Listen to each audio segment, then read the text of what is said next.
नमस्कार दोस्तों स्वागत है आप सबका आपका अपना YouTube चैनल सूरज शाहदेव में। मैं हूं सूरज शाहदेव। दोस्तों आज इस वीडियो के माध्यम से हम फिर से एक बार चर्चा करने वाले हैं झारखंड की राजनीति के बारे में और झारखंड सरकार को अपदस्थ करने की फिर से एक बार कोशिश की गई है। इस मामले को लेकर के हम चर्चा करने वाले हैं। चर्चा शुरू करने से पहले दोस्तों आपसे छोटी सी रिक्वेस्ट होगी कि अगर आप को यह वीडियो अच्छा लगे या चर्चा अच्छा लगे तो उसे जरूर लाइक करें, दोस्तों के साथ शेयर करें और अगर आप इस चैनल में नए हैं तो जरूर इस चैनल को सब्सक्राइब कर लीजिएगा दोस्तों।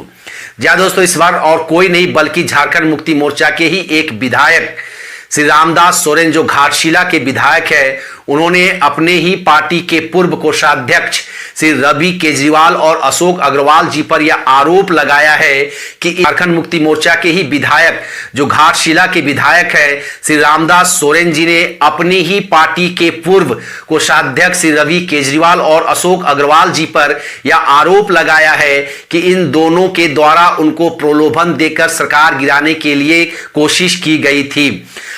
इसको लेकर के उन्होंने धुरवा थाने में एक एफआईआर भी दर्ज कराया है जो भारतीय दंड विधान की धारा 124A, 171E, 120D और 34 के तहत एफआईआर दर्ज कराया है। साथ ही साथ उन्होंने भ्रष्टाचार निवारण अधिनियम 1988 की धारा 8 और 9 के तहत भी मामला दर्ज कराया है। कहा जा रहा है दोस्तों जिस प्रकार से रामदास सोरेन जी ने कहा है कि आज से 20-25 दिन पहले इन दोनों लोगों ने रवि केजरीवाल और अशोक अग्रवाल जी ने फोन के माध्यम से रामदास सोरेन जी से संपर्क साधा था और कहा था कि आपसे बहुत जरूरी बात करनी है। जब उन्होंने कहा कि मैं तो विधानसभा में हूं, अगर आपको कोई जरूरी बात करनी है तो मेरे आवास आ जाइए, मैं धुरवा में रहता हूं, वहीं पर बैठकर बात करेंगे। जब वो घर वापस आते हैं और ये दोनों व्यक्ति उनसे मिलने के उनके आवास जाते हैं तो रामदास सोरेन जी कहते हैं कि इन दोनों व्यक्तियों ने सबसे पहले कहा कि यह सरकार अच्छा से काम नहीं कर रही है और लोग इससे खुश नहीं है, विधायक भी खुश नहीं है, इसलिए सरकार को बदलना बहुत जरूरी है। अतः कुछ झारखंड मुक्ति मोर्चा के कुछ विधायक हमारे साथ हैं और अगर आप भी साथ आ जाते हैं तो आप लोग सब मिल करके एक अलग गुट बना ले, अलग पार्टी बना ले और अलग पार्टी बनाने के बाद भाजपा के साथ मिलकर सरकार बना ले। आप लोगों का जो भाजपा की सरकार बनेगी उस सरकार में मान सम्मान का ख्याल रखा जाएगा, आप लोगों को मनमाफिक पोर्टफोलियो दिया जाएगा, साथ ही साथ आप लोगों का जो भी डिमांड है उस सारी डिमांड को पूरी कर दी जाएगी। ये बात रामदास सोरेन ने अपने आरोप में लगाया है और यह कहा है कि इन लोगों ने ऐसी बातें उनसे कही थी। हालांकि उन्होंने कहा कि मैंने उन लोगों को साफ साफ ऐसा करने से मना कर दिया। उन्होंने कहा कि मैंने उनसे कहा कि मैं एक आंदोलनकारी नेता हूं, मेरे ऊपर 14 केसेस हैं, मैं कई केस का सामना कर रहा हूं। एक आंदोलनकारी नेता और झारखंड मुक्ति मोर्चा का एक विश्वसनीय कार्यकर्ता होने के नाते मैं कदापि ऐसा नहीं करूंगा और इतना कह करके उन लोगों को वापस कर दिया गया। हालांकि कुछ दिनों के बाद, ये 20-25 दिन पहले की मामला है, लेकिन उन्होंने 12 तारीख को एक एफआईआर दर्ज कराया धुरवा थाने में जाकर के। सवाल यहीं से खड़ा होता है दोस्तों कि अगर मामला 20-25 दिन पहले का है तो उसी दिन जब ये दोनों उनसे बात कर रहे थे तुरंत पुलिस को बुला करके उनको गिरफ्तार क्यों नहीं करवाया गया? चलिए अगर वो पुराने नेता थे उनको गिरफ्तार नहीं करवाया गया तो दूसरे दिन वो एफआईआर दर्ज क्यों नहीं किए?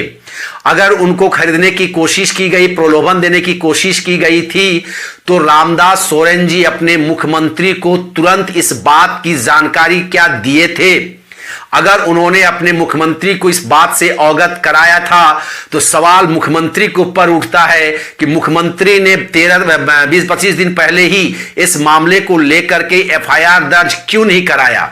आखिर किस चीज का ये लोग इंतजार कर रहे थे? क्या इस मामले को लेकर के एक रणनीति बन रही थी या षड्यंत्र रचा जा रहा था? इस मामले पर बू आ रही है, षड्यंत्र की बू आ रही है। मुझे लगता है जो मामला अगर 20-25 दिन पहले का है उसी वक्त अगर इस पर एफआईआर दर्ज नहीं कराया गया, हेमंत सोरेन जी को जानकारी नहीं दी गई और अगर हेमंत सोरेन को जानकारी दे दी गई थी तो हेमंत सोरेन अगर इस पर कोई कार्रवाई नहीं किए हैं तो कहीं ना कहीं इस पर शंका होता है। शंका यह होता है कि कहीं ये लोग भाजपा को बदनाम करने की कोशिश तो नहीं कर रहे हैं।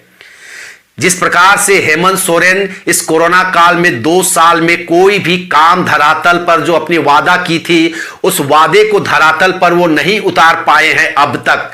उसको लेकर के जनता के बीच में एक प्रकार से आक्रोश है, जनता असंतोष है, नाखुश है इस सरकार से। और अभी कुछ दिनों के बाद ही यहां पर पंचायत चुनाव होने जा रहा है। क्या पंचायत चुनाव को देखते हुए एक प्रकार से कोई षड्यंत्र तो नहीं रचा जा रहा है ताकि हम भाजपा को बदनाम कर दे और लोगों के बीच में एक प्रकार से भ्रम फैला दे कि भाजपा हमारी सरकार को गिराने की कोशिश कर रही है और लोग बैलेट पेपर के सहारे भाजपा को इसका जवाब दे? यह सवाल यहां पर उठता है। यह सवाल इसलिए भी उठता है दोस्तों कि अब से पहले और एक बार भाजपा पर आरोप लगाया गया था कि भाजपा वालों ने हेमंत सोरेन की सरकार को गिराने के लिए इरफान अंसारी के नेतृत्व में 2 विधायकों को लेकर के दिल्ली गए थे और इनको भी प्रलोभन देकर के सरकार गिराने की षड्यंत्र रचा गया था। उसमें 2-3 लोगों को गिरफ्तार करके जेल भी भेजा गया था। यहां फिर यह सवाल होता है कि आज से 2 महीना पहले जब उन लोगों को गिरफ्तार करके जेल भेजा गया था, लेकिन इरफान अंसारी, उमाशंकर अकेला और एक अमित जी जो विधायक है, निर्दलीय विधायक है, आज तक इन पर कोई कार्रवाई क्यों नहीं की गई? इनको पुलिस पूछताछ के लिए क्यों नहीं बुलाई? इस पर भी सवाल होता है। इसलिए सरकार पर संदेह होता है कि सरकार कहीं ना कहीं भाजपा को बदनाम करने की कोशिश कर रही है और भाजपा को उस चुनाव में लाभ ना मिल पाए, इसको लेकर के कहीं यह षड्यंत्र नहीं रचा जा रहा है।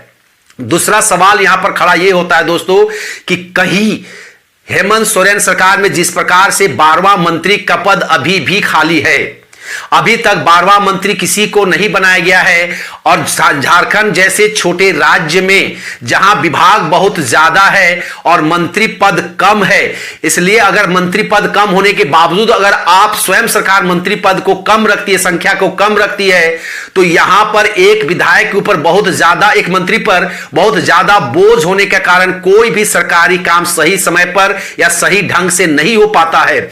यह झारखंड के लिए अहित है, हितकारी नहीं है। यह हेमंत सोरेन पर प्रश्न चिन्ह खड़ा करता है कि हालांकि हेमंत सोरेन अभी तक 12वां मंत्री क्यों नहीं बनाया है? कहीं हेमंत सोरेन सरकार पर दबाव तो नहीं डाला जा रहा है ताकि तुरंत हेमंत सोरेन 12वां मंत्री बनाए? और जिन विधायकों को खरीद फरोख्त करने की बात की जा रही है, इन्हीं में से किसी एक को विधायक बना दिया, मंत्री बना दिया जाए। दूसरी बात, और एक बात है दोस्तों कि अभी तक झारखंड में जो बोर्ड निगम है और विस्तृत कार्यक्रम का जो कार्यान्वयन समिति है, इसका भी गठन अभी तक हेमंत सरकार ने 2 साल बीत जाने के बावजूद भी नहीं कर पाई है। इसको लेकर के भी जो सरकार चला रही, जो सत्ताधारी दल हैं, चाहे कांग्रेस हो, राजद हो और झारखंड मुक्ति मोर्चा हो, इनमें आपस में ही एक प्रकार से खींचतान है और आपसी कलह है और यह कई बार धरातल पर आ चुका है। कांग्रेस के कई विधायक सरकार से नाराज थे, खुलेआम मीडिया पर आकर के उन्होंने इसके खिलाफ बयानबाजी कर चुके हैं। कहीं ऐसा तो नहीं कि फिर से हेमंत सोरेन सरकार पर सरकार गिराने की दबाव डाल करके एक प्रकार की रणनीति अपनाई जा रही है कि हेमंत सोरेन जल्द से जल्द 12वां मंत्री बनाए, हेमंत सोरेन जल्द से जल्द बोर्ड निगम का गठन करे, हेमंत सोरेन जल्द से जल्द विस्तृत कार्यान्वयन समिति है उसका गठन करे और अपने सहयोगी दलों की इच्छा अनुसार उनकी मांग को पूरा करे। दोस्तों, यह सब जांच का विषय है। मैंने जो कहा है यह एक जांच का विषय है। जब तक इस पर कोई निष्पक्ष एजेंसी जांच नहीं करेगी, दूध का दूध और पानी का पानी नहीं होगा। इससे पहले भी आरोप लगाया गया था और इसके आरोप लगाने के बाद भी सरकार कोई कदम नहीं उठाई। निर्दोष लोगों को जेल भेज दिया गया, वो आज भी जेल में सड़ रहे हैं। उनका परिवार वालों का कहना है कि उनको घर से उठाया गया था, लेकिन पुलिस वालों ने उसको गिरफ्तारी रांची के एक होटल से दिखाया गया है। इस पर प्रश्न चिन्ह खड़ा होता है कि कहीं ना कहीं यह इस पर बहुत गहरा षड्यंत्र है और षड्यंत्र का पर्दाफाश करने के लिए इस मामले को अब या तो सीबीआई को सौंपा जाए या सिटिंग जो जज हैं उनके निर्देश में, उनके अध्यक्षता में एक कमेटी गठित किया जाए और इसकी जांच की जाए, तभी जाकर के दूध का दूध और पानी का पानी होगा। दोस्तों, जब तक ऐसी बात नहीं होगी दोस्तों, बार बार किसी एक राजनीतिक दल को इस प्रकार से बदनाम करने की कोशिश नहीं की जानी चाहिए। अगर भाजपा वालों ने खरीदने की कोशिश की है, अगर भाजपा वाले दोषी है, तो हेमंत सरकार जांच करके भाजपा वाले के नेताओं का नाम को उजागर क्यों नहीं करती है? हेमंत सोरेन सरकार उनको गिरफ्तार क्यों नहीं करती है? क्यों सिर्फ बयानबाजी करके न्यूज़पेपर में एक प्रकार से येलो जर्नलिज्म जो सनसनीखेज फैला करके चुप हो जाती है हेमंत सरकार। आज झारखंड की जनता हेमंत सरकार से जानना चाहती है कि इससे पहले भी जो आरोप लगाया गया था जिन विधायकों के द्वारा, या जिस विधायक ने एफआईआर दर्ज कराया था, बेरमो के विधायक ने एफआईआर दर्ज कराया था, उस एफआईआर का क्या हुआ, उस केस का क्या हुआ, उस मामले को आगे क्यों नहीं बढ़ाया गया है। और रामदास सोरेन जी ने भी आरोप लगाया है, इस पर भी यह शक पैदा होता है दोस्तों कि जब मामला 20-25 दिन पहले का था तो 20-25 दिन पहले एफआईआर दर्ज क्यों नहीं कराया गया, उन लोगों को गिरफ्तार उसी वक्त क्यों नहीं कराया गया, अगर मुख्यमंत्री को जानकारी क्यों नहीं दी गई, अगर मुख्यमंत्री को जानकारी थी तो मुख्यमंत्री ने एफआईआर दर्ज क्यों नहीं कराया। यह मामला आपको डिसाइड करना है, जनता को डिसाइड करना है, और जनता भी इस वीडियो को देख करके आप भी सोचे और इस पर कमेंट करें कि सच्चाई क्या है। आपको क्या लगता है कि क्या सचमुच भाजपा वाले सरकार को गिराने के लिए तत्पर है? क्या सचमुच झारखंड मुक्ति मोर्चा के विधायक में एक प्रकार से कलह चल रही है, अपनी सरकार से वो खुश नहीं है और अलग होना चाहते हैं? क्या षड्यंत्र है, हेमंत सोरेन स्वयं कोई षड्यंत्र रच रहे हैं, या क्या इस वर्तमान सरकार की जो सहयोगी दल हैं वही कोई ना कोई दबाव डालने के लिए कोई षड्यंत्र तो नहीं रच रहे हैं?